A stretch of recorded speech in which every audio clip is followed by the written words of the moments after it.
नमस्कार, G capital में आपका स्वागत है। आज है 17 अगस्त और आपके लिए एक नई वीडियो। फ्रेंड्स, आज बात करेंगे गेल इंडिया लिमिटेड के शेयर प्राइसेस की मूवमेंट के बारे में, इसके टारगेट के बारे में, तो बने रहिए वीडियो में अंत तक। फ्रेंड्स, अगर गेल इंडिया के बारे में जानना चाहते हैं तो सबसे पहले इसके एक बार शेयर होल्डिंग पैटर्न को देख लेते हैं, क्योंकि तब हमें पता लग पाएगा कि इसमें हमें जो शेयर लेना है तो आखिर इसमें कौन कौन से लोगों ने शेयर ले रखा है। हमसे पहले भी किसी ने रिसर्च कर रखी है या हम लोगों से भी बड़ी कोई इंस्टीट्यूशनल फर्म इसमें ले रखी है अपनी शेयर, तो उसको देखने के लिए एक बार शेयर होल्डिंग पैटर्न को देखना आवश्यक है।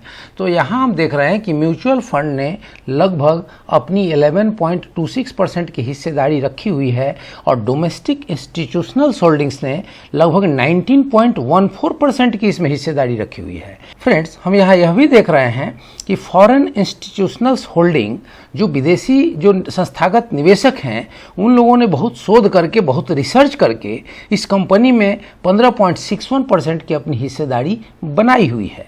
तो फ्रेंड्स, इससे क्या पता लगता है? इससे पता ही लगता है कि जो भी संस्थागत निवेशक हैं, जिनके पास भी इस कंपनी के रिसर्च की ज़्यादा पोटेंशियल है, जिनको पता है कि इस कंपनी में क्या इफ एंड बट्स हैं, उन सभी संस्थागत निवेशकों ने इसमें निवेश कर रखा है। इसका मतलब ये हो गया कि हमारे और आपके जैसे जो साधारण निवेशक हैं, जो रिटेल निवेशक हैं, उनके लिए यह शेयर हरदम मुनाफे का सौदा होगा और हरदम एक सुरक्षित निवेश होगा। तो फ्रेंड्स, आगे बढ़ने से पहले इसके रिटर्न की स्थिति को एक बार देख लें। तो रिटर्न की स्थिति यह कह रही है कि एक दिन में आज इसने अपने निवेशकों को 1.77% का पॉजिटिव रिटर्न दिया है। वहीं इसने एक वीक में अपने निवेशकों को लगभग 0.98% का निगेटिव रिटर्न दिया है। एक महीने की बात करें तो एक महीने पहले जिन्होंने भी इसमें निवेश किया होगा उनको 0.82% का नुकसान हो रहा होगा, और एक साल पहले अगर किसी ने निवेश किया होगा तो उसे आज भी लगभग 23.29% का नुकसान हो रहा है। और आज जो निवेश करेंगे उनके लिए ये सौदा लगभग एक साल पहले जिन लोगों ने खरीदा है उनसे 24% सस्ता मिल रहा है। तो फ्रेंड्स, ये तो रही इस कंपनी के रिटर्न की स्थिति। अब इसके अगर पीयर कंपनियों के साथ इसके रिटर्न की तुलना कर लें तो आप यहाँ देखेंगे कि पिछले एक साल के अंदर इंद्रप्रस्थ गैस लिमिटेड IGL ने अपने निवेशकों को लगभग 20.07% का पॉजिटिव रिटर्न दिया है। वहीं गुजरात गैस लिमिटेड ने अपने निवेशकों को 67.61% का पॉजिटिव रिटर्न दिया है। अदानी गैस की बात करें तो अदानी गैस भी अपने निवेशकों को 5.09% का पॉजिटिव रिटर्न दिया है। हाँ, गुजरात स्टेट पेट्रोनेट लिमिटेड की बात करें तो उसने जरूर अपने निवेशकों को निराश किया है, उसने 6.23% का निगेटिव रिटर्न दिया है। तो फ्रेंड्स, ये रही इसके पीयर कंपनियों के साथ इसके रिटर्न की तुलना। यहाँ हमने देखा कि इसकी मैक्सिमम पीयर कंपनियों ने प्रॉफिट दिया है, वहीं एक ऐसी पीयर कंपनी है जिसने अपने निवेशकों का नुकसान किया है। और यहाँ आपने देखा ही कि गेल इंडिया लिमिटेड ने भी अपने निवेशकों का एक साल में लगभग 23.29% का नुकसान किया है। तो फ्रेंड्स, ये रही इसके रिटर्न की तुलना और ये रही इसके अभी तक के शेयर होल्डिंग पैटर्न की स्थिति। अब इसके टारगेट को जानने से पहले एक बार NSE की वेबसाइट पर इसके कारोबार की स्थिति को देख लेते हैं। तो यहाँ इसके ऑर्डर बुक को जब देख रहे हैं तो यहाँ पता लग रहा है कि बाइंग क्वांटिटी 356 अभी भी शेष है, सेलिंग क्वांटिटी नील है और प्राइसेस जो हैं वो 97.65 हैं, जो इसकी एडजस्टेड क्लोजिंग प्राइस है। फ्रेंड्स, अगर क्वांटिटी ट्रेडेड की बात करें तो 1,98,23,777 शेयर की टोटल ट्रेडिंग हुई है, जिसमें से 36,57,306 शेयर की डिलीवरी हुई है। फ्रेंड्स, अगर इसमें परसेंटेज ऑफ डिलीवरी की बात करें तो 31 हुई है, जो एक ठीक ठाक डिलीवरी मानी जाएगी। तो फ्रेंड्स, ये रही ऑर्डर बुक की स्थिति, जिससे लग रहा है कि इसमें निवेशकों का नज़रिया बुलिश है। अब प्राइस टारगेट को जानने से पहले एक बार इसके प्राइस मूवमेंट को प्राइस चार्ट पे देख लेते हैं। तो यहाँ देख रहे हैं कि जो RSI की स्थिति है, RSI की वैल्यू निकल के आ रही है 50 के आसपास। और फ्रेंड्स, MACD की बात करें तो MACD हम यहाँ देख रहे हैं कि एक बुलिश क्रॉसओवर बन चुका है और वो अभी भी बना हुआ है। तो प्राइस में मजबूती के यहाँ से भी संकेत मिल रहे हैं। फ्रेंड्स, अगर इसके प्राइस कैंडल की बात करें तो इसकी प्राइस जो है आज अपने 50 डेज की जो एक्सपोनेंशियल मूविंग एवरेज है 97.64, तो ये उसके ऊपर क्लोजिंग दिया है। और अगर इसके बोलिंजर बैंड की बात करें तो बोलिंजर बैंड की जो अपर लेवल की वैल्यू निकल के आ रही है वो आ रही है 102 रुपये 94 पैसे, और निचली स्तर जो है बोलिंजर बैंड का जो लोअर लेवल उसकी वैल्यू निकल के आ रही है लगभग 92.18। तो ठीक इसके बीचों बीच जिसका मीडियन आप देखेंगे कि 97.56 है, तो यह अपने बोलिंजर बैंड के मीडियन के आसपास ही ट्रेड कर रहा है।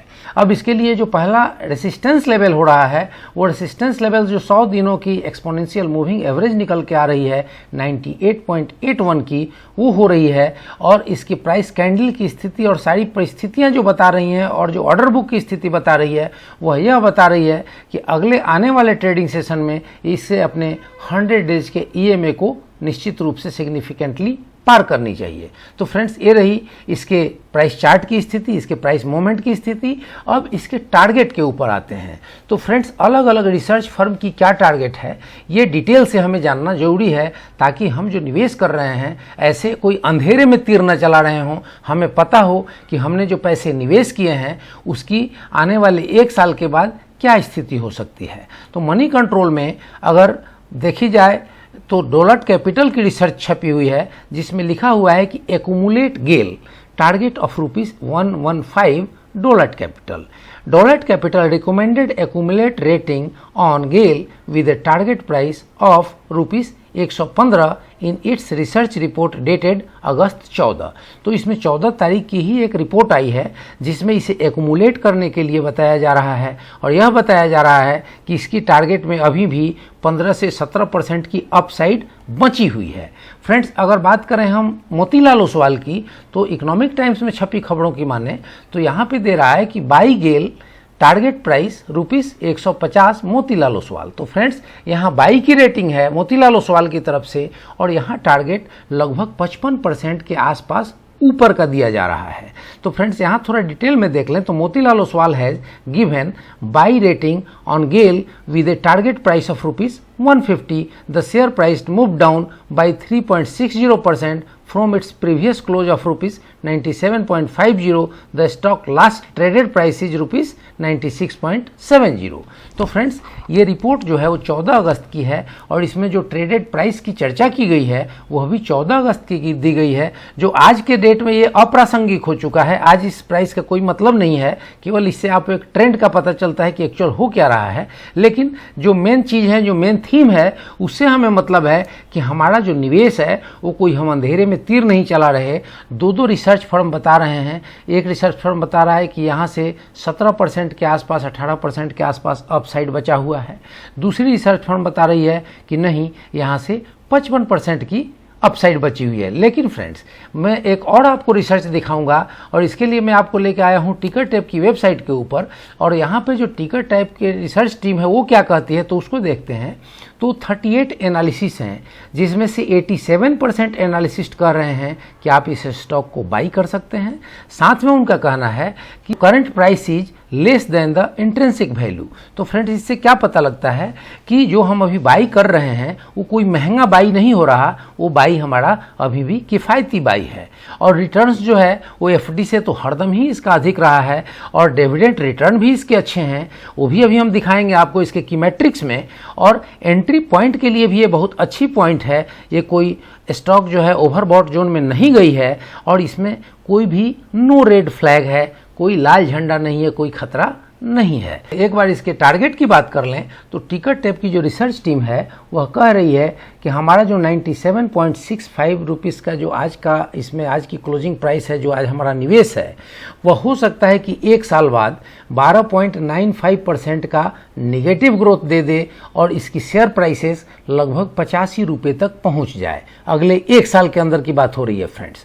अब यह भी हो सकता है कि जो हमारा निवेश है आज का 97 रुपये 65 पैसे का, उसमें 33.13% का पॉजिटिव ग्रोथ हो, और हमारा निवेश 130 रुपये के वैल्यू तक पहुंच जाए। और एक तीसरी परिस्थिति के बारे में भी चर्चा हुई है कि हमारा जो 97.65% का आज का निवेश है वह हो सकता है कि एक साल के बाद 104.81% लगभग 2 गुने से ज़्यादा हो जाए और तब हमारे निवेश की वैल्यू लगभग 200 रुपये की हो जाए। तो फ्रेंड्स, ये रही इसकी रिस्क और रिवार्ड रेशियो और ये रही इसकी टारगेट प्राइस। जैसे हमने देखा कि डोलट कैपिटल कह रहा है कि 115 रुपये का टारगेट है, वैसे ही मोतीलाल ओसवाल कह रहा है कि 150 रुपये का टारगेट है, लेकिन टिकट टेप की रिसर्च टीम कह रही है कि इसकी 200 रुपये तक भी टारगेट हो सकती है और 130 रुपये की टारगेट भी हो सकती है और 85 रुपये की टारगेट भी हो सकती है। तो रिस्क रिवार्ड रेशियो में फ्रेंड्स यहाँ पर रिवार्ड अधिक दिख रहा है, रिस्क कम दिख रहा है, क्योंकि लोअर साइड बहुत कम बचता है, 12 से 13% का बचता है और अप साइड बहुत ह्यूज इसमें मुनाफे का चांस छिपा हुआ है। तो मेरे इस इन्फॉर्मेशन को एक पीस ऑफ इन्फॉर्मेशन मानते हुए आप एक अपनी रिसर्च करें, आप एक अपनी स्टडी करें और उस रिसर्च और उस स्टडी के आधार पर ही कोई निवेश संबंधी फाइनल निर्णय लें। और जैसा कि मैंने आपको बताया था कि मैं आपको इसके डिविडेंड के बारे में भी अवश्य बताऊंगा, तो मैं बताना भूल रहा था, वीडियो की क्लोजिंग करने जा रहा था। तो डिविडेंड यील्ड इसकी फिक्स डिपॉजिट के जैसे 6.55% की है। तो फ्रेंड्स, इन सारी चीज़ों को समझते हुए आपको इसमें निवेश संबंधी कोई निर्णय लेना है, लेकिन उस निर्णय का आधार आपकी स्टडी होनी चाहिए, आपका रिसर्च होना चाहिए। ऐसे ही कोई वीडियो देख करके आपका निवेश नहीं होना चाहिए।